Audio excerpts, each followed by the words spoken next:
Students कैसे हैं आप सब लोग। क्लास 12 बिजनेस स्टडीज के मोस्ट इंपोर्टेंट टॉपिक यानी कि 22 ऐसे टॉपिक आपके पूरे के पूरे 6 चैप्टर से, जिनसे पूरा टर्म 2 कवर हो जाएगा, जिनसे पूरा का पूरा स्कोरिंग चैप्टर जितने भी हैं क्लास या नॉन स्कोरिंग चैप्टर जितने भी, सबके सारे चैप्टर्स के मिलाकर आपको यहाँ पे 22 टॉपिक दे दूंगा, जिससे अगर आप कर लोगे, लेकिन कैसे करना है वो बताऊंगा, ध्यान समझना। सिर्फ वीडियो को स्क्रीनशॉट नहीं लेना, आपको कॉपी निकाल लो फटाफट, कॉपी में लिखना और उसमें काम किस तरीके से करना है ये बताऊंगा आपको, और आप इन क्वेश्चंस को कवर कर लोगे और इनसे रिलेटेड केस स्टडीज को अगर आप देख लेते हो तो डैम श्योर 40 आउट ऑफ 40। लेकिन अगर आपने जो टॉपिक कवर किया, आपने केस स्टडी की प्रैक्टिस नहीं की, तो कई बार क्या होगा, केस स्टडी आप समझ नहीं पाओगे ये किस चीज के लिए पूछ रहा है। ओके, तो चलो यहाँ पे शुरू करते हैं कैसे आपको काम करना है, ध्यान समझना। सबसे पहला स्टेप, आप सारे के सारे क्वेश्चंस को एक नई कॉपी में मेंटेन करो। जैसा कि मैंने आपको इको में कहा था, उस तरीके से बीएसटी में भी आप कॉपी में मेंटेन करो और अपनी बुक से उन सारे के सारे क्वेश्चंस को, आंसर्स को बाय ओन लैंग्वेज, अपने खुद के तरीके से खुद इसको सॉल्व करो। प्लीज इनके आंसर्स की डिमांड मत करना। कई बार बच्चे क्वेश्चन देखते हैं, आंसर मांग ले, सर इसके आंसर दे दो, हम याद कर लें। क्या ये पॉसिबल है कि मेरा लिखा हुआ आंसर आप याद कर लो? शायद मुश्किल। तो इसलिए मैं आपसे कहूंगा आप आंसर्स को खुद लिखो, क्योंकि बुक की भाषा जो है वो लर्न होगी नहीं आपसे। और मैं कहता भी नहीं कि आप रट्टा मारो, रटिफिकेशन नहीं हो पाएगा, 22 टॉपिक बहुत होता है। तो इसीलिए आप इसके आंसर्स को नोटबुक में लिखो। तो आप जो भी इजी लैंग्वेज है कि सर इसका क्या लिख सकते हैं, अपने क्लास टीचर, स्कूल टीचर, इसका लैंग्वेज क्या होगा, अच्छे से कैसे लिखेंगे। आपकी बुक होगी आपके पास, चाहे किसी भी ऑथर की बुक हो, इंटरनेट आपके पास है, मेरे नोट्स आपके पास हैं, मेरे नोट्स भी क्लास आपके पास होंगे, जो भी मैंने पढ़ा रखा है एसपीसीसी वाला एप्लीकेशन पे आपको मिल जाएंगे। तो वो इजी लैंग्वेज से क्लास आप पूरा का पूरा कंप्लीट क्वेश्चन जो है वो कॉपी में लिख लो। सेकंड स्टेप क्या होगा, डेली बेसिस पे 3-3, 4-4 टॉपिक लर्न करो। अगर आप 4-4 टॉपिक भी लर्न करोगे डेली बेसिस पे, 4 बहुत ज्यादा नहीं है, 4 टॉपिक लर्न करने में आपको 2 घंटे लग जाएंगे। आप सोचो आप कितना टाइम देते हो। मेरे हिसाब से आइडली 4 टॉपिक को लर्न करने में 2 घंटे लगने चाहिए। तो आप कितना टाइम देते हो? आप सोचते हो कि मैं 2 घंटे में एक चैप्टर पूरा लर्न करूं या पूरा सिलेबस ही खत्म कर दूं। यही गलती हो रही है कि आपसे आंसर नहीं आ रहा। आपको ऐसा लग रहा है लर्न करने के बाद भी कि आप भूल जा रहे हो। किस तरह ने सारा पढ़ा था, 2 बार 3 बार वीडियोस देख लिया। अरे बेटा, वीडियोस तो देखा आपने, बट क्या आपने लर्न करने में लिख लिख के, बाई राइटिंग, लिख लिख के उसको कई बार लर्न किया?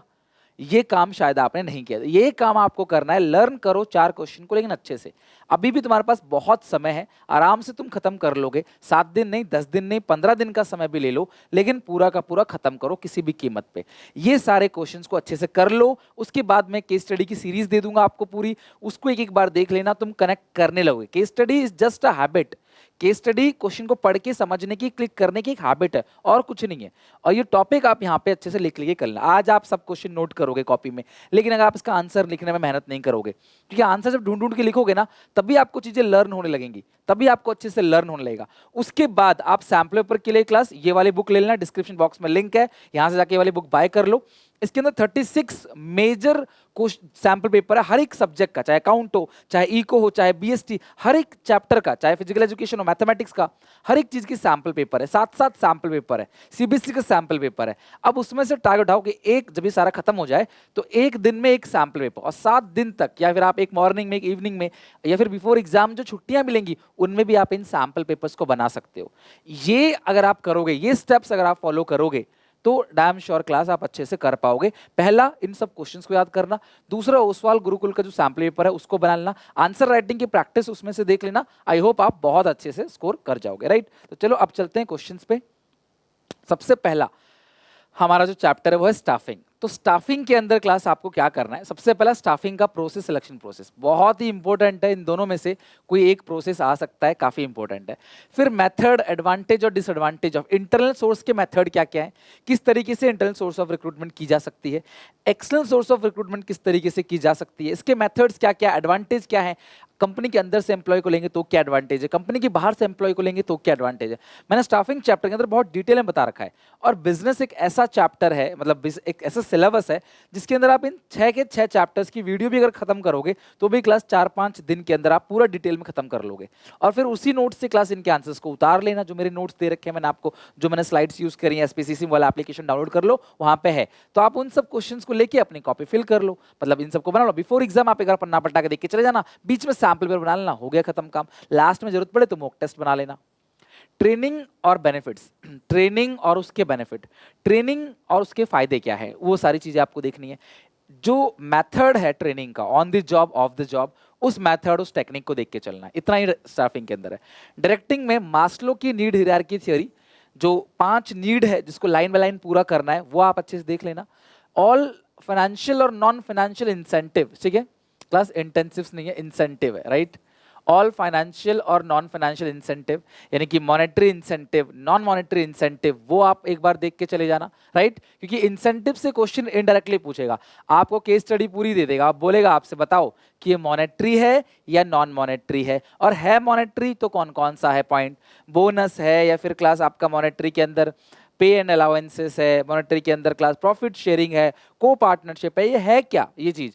नॉन मॉनेटरी के भी अलग अलग टाइप हैं, तो वो क्या क्या है पूरा डिटेल में पढ़ना पड़ेगा। देखो आपको ये स्टाइल्स ऑफ लीडरशिप से बहुत ज्यादा क्वेश्चन है इन डेप्थ में। ऑटोक्रेटिक क्या है, डेमोक्रेटिक क्या है, लेजर फेयर लीडरशिप, और इनके अलग अलग डायग्राम इनके बहुत जरूरी है, एडवांटेज डिसएडवांटेज भी जरूरी है। फॉर्मल और informal communication based on difference, कि क्या फॉर्मल है क्या इनफॉर्मल है, किस तरीके से इसका डिफरेंस है, मैंने करा रखा है, वो आप देख लेना। कंट्रोलिंग में 2 ही चीजें पढ़ के जाना, कंट्रोलिंग का पूरा प्रोसेस, कंट्रोलिंग के इंपॉर्टेंस यानी कि बेनिफिट, ये 2 चीजें, और कोई चीज आपको पढ़ने की जरूरत नहीं, कंट्रोलिंग बस ये 2 चीजें बहुत है। वीडियो पॉज करके कॉपी में लिखते चले जाओ, कॉपी में लिखोगे तो ही तुम्हें क्वेश्चन याद हो जाएंगे ध्यान से। क्वेश्चन का भी तो पता होना चाहिए ना क्लास, कि हाँ ये क्वेश्चन इंपॉर्टेंट है।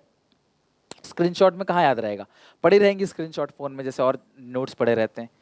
फाइनेंशियल मैनेजमेंट की बात करें, पक्का बता रहा हूं इनसे क्वेश्चन आएगा, इनसे क्वेश्चन पक्का आएगा, या तो investment decision, dividend decision, financing decision, fixed और वर्किंग कैपिटल। ये तो बहुत ही ज्यादा आसान है, ये तो आप 10 मिनट में याद कर लोगे आराम से। बस जो याद करते हो ना उसको लिखा करो, बार बार लिखा करो। आप 2-2 3-3 दिन में पुराना एक बार रिवीजन जरूर किया करो, कि हमने पुराना, दिमाग नहीं बोलेगा, आपका मन नहीं बोलेगा रिवीजन करने के लिए, कि वो जानता है कि मैं टेंशन वाला काम है, लेकिन फिर भी कॉपी किताब उठा के रिवीजन किया करो। आगे जितना जा रहे हो पुराने टॉपिक्स को लेके चलो साथ साथ। उसके बाद एक न्यूमेरिकल आ सकता है कैपिटल स्ट्रक्चर पे, यानी कि वही मैंने आपको बताया था ना क्लास, आरओआई ज्यादा है किससे, रेट ऑफ इंटरेस्ट से, तो डेट इशू करो, डेट इशू करोगे तो ईपीएस क्या होगा, बढ़ेगा। और इसका उल्टा, अगर आरओआई कम है रेट ऑफ इंटरेस्ट से, तो डेट कम तो ईपीएस बढ़ेगा। यहाँ पे डेट बढ़ाने से ईपीएस बढ़ता है, यहाँ पे डेट कम करने से और इक्विटी बढ़ाने से, इक्विटी को बढ़ाओगे ना तो आपका ईपीएस बढ़ेगा। बाकी इंपोर्टेंस ऑफ फाइनेंशियल प्लानिंग, ये भी इंपॉर्टेंट है। फाइनेंशियल प्लानिंग की इंपॉर्टेंस क्या है, बेनिफिट्स क्या है। Finance is the blood of the business, finance blood है बिजनेस का, तो अगर फाइनेंस नहीं तो बिजनेस नहीं। मार्केट चैप्टर, सेबी के सारे फंक्शन इसमें मोस्ट इंपोर्टेंट है। Stock trading procedure class, function of stock exchange, instrument of money market, flotation, जो मेथड ऑफ फ्लोटेशन है इन प्राइमरी मार्केट। इसके अलावा अगर आप प्राइमरी मार्केट और सेकेंडरी मार्केट का डिफरेंस देखना चाहो, मनी मार्केट कैपिटल मार्केट का डिफरेंस देखना चाहो, तो वो भी आप एक बार देखकर जा सकते हो एग्जाम में। कंज्यूमर प्रोडक्शन आखिरी चैप्टर है, बहुत ज्यादा नहीं। राइट रिस्पॉन्सिबिलिटी, जो रेमेडी, राइट और रिस्पॉन्सिबिलिटी दोनों आप याद करके जाना। इसे याद करने में आपको आधा घंटा लग सकता है, 30 मिनट्स का, और इन दोनों को याद करने में आपको आधा घंटा, 1 घंटा अच्छे से करोगे हो जाएगा। कि रेमेडीज क्या क्या मिलेंगी, अगर कंज्यूमर को नुकसान हुआ तो क्या क्या उसको क्लेम मिल सकता है कंपनी से, क्या क्या रेमेडी मिलेंगी, और कौन कंप्लेन फाइल कर सकता है किसके खिलाफ, यानी कौन कंज्यूमर है, कौन कौन कंप्लेन फाइल कर सकता है। ये 3 टॉपिक हार्डली 1 घंटे में अच्छे से लर्न कर लोगे और कवर हो जाएंगे लगभग 5 नंबर। तो यार हर एक चैप्टर को अच्छा खासा समय दो। आप लोग बस वीडियो देख लिया, एक बार पढ़ लिया, नहीं, आपको एक एक चैप्टर को 2-2 3-3 दिन, अभी टाइम कम है तो आप 2-2 दिन, एक एक दिन आराम से दे सकते हो। अगर आप हर चैप्टर को 2 दिन भी दोगे ना अभी भी अच्छे से करने में, इन क्वेश्चंस को कर लोगे अच्छे से, तो भी तुम्हारा बिफोर एग्जाम मैं आपको केस स्टडी करा दूंगा, प्रैक्टिस पेपर मॉक टेस्ट कर लेंगे, आराम से हो जाएगा। बट सिलेबस तो खत्म करके रखो, कब शुरू करोगे, अकाउंट्स भी है, इको भी है, बीएसटी, मैथमेटिक्स, इंग्लिश, फिजिकल, कितनी चीजें हैं। तो प्लीज यार इसे 12 दिन का समय दो, डेली 2-2 घंटे का टाइम दो इसके लिए, 2-2 घंटे आराम से करना है। वीडियोस में सब कुछ कवर करा रखा है, नोट्स एसपीसीसी ऐप पे हैं, आंसर्स बना लो। अगर आप 2 दिन के अंदर सारे आंसर्स बना लेते हो, बाकी 10 दिन याद करते हो, तो भी ये तुम्हारा काम हो जाएगा। और अपने दोस्त के साथ लर्न करो, उसको सुनाओ कि भाई तू मुझे सुना चल प्लानिंग के, सॉरी स्टाफिंग के, तू मुझे प्रोसेस सुना, पहला प्रोसेस तू, दूसरा मैं, तीसरा, ऐसे घूमते घूमते, टहलते टहलते, बात करते करते आपस में रिवीजन करो, कितने अच्छे से रिवीजन हो जाएगा। ठीक है, सिलेक्शन प्रोसेस तू मुझे बता, मैं तो स्टाफिंग प्रोसेस बताता हूँ, तू मुझे ऑन द जॉब के बेनिफिट बता, मैं तुझे ऑन द जॉब के डिसएडवांटेज बताता हूं, तो मुझे ऑफ द जॉब के बेनिफिट बता, मैं डिसएडवांटेज बताता हूं। फिर ऐसे ही अगर आप रिवीजन दोस्तों में बातचीत करते करते करोगे ना क्लास, बहुत अच्छे से रिवीजन हो जाएगा, टाइम कब निकलेगा आपको पता नहीं चलेगा। तो फॉलो करो ट्रिक को, वीडियो अच्छी लगे लाइक कर देना, शेयर करना अपने सारे दोस्तों के साथ, कमेंट करके अपना ओपिनियन, अपना व्यू देना। गला थोड़ा खराब है तो माफ करना, वॉइस चेंज के लिए। टेक केयर, बाय बाय, मिलता हूं नेक्स्ट वीडियो में।